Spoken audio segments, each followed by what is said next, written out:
château des Comtes de Neige. Au XIIIe siècle, le roi Sancho IV a fait don de la ville de Valverde et des villages voisins de Madrigal, Villanueva, Talaveruela et Viandar à Nuño Pérez de Monroy en récompense des services rendus. Cette concession a été réaffirmée par son fils Fernando IV. Nuño Pérez de Monroy fit construire cet édifice au XIVe siècle comme résidence ou celle de ses maires, et pour défendre son territoire. Au fil des ans, cette seigneurie fut accordée à Léonor Niño de Portugal, qui épousa Diego Lopez de Zúñiga, créant ainsi le comté de Nieva, qui marqua le début d'une période de prospérité et de paix pour la ville. Les comtes de Nieva effectuent une série de modifications dans le château.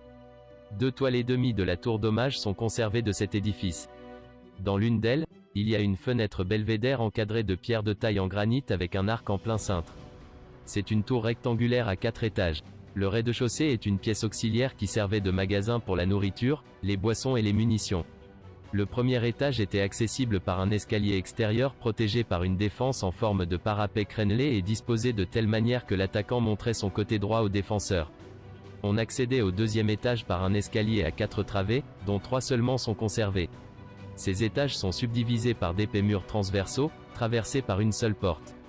Cet étage était la chambre principale avec le belvédère et le siège en pierre qui illuminait l'intérieur. Le troisième étage était accessible par des marches encastrées dans le mur et était couvert par une terrasse qui terminait l'extrémité de la tour. 2 tours quadrangulaires sont également conservées, l'une attachée au chevet de l'église et l'autre qui sert de clocher. Une autre tour, hexagonale, émondée, remplit actuellement les fonctions du chevet de l'église. Enfin, 3 parties de l'enceinte sont conservées avec 2 tours d'angle cylindriques, situées sur la paroi nord. Tout cela est une construction en maçonnerie.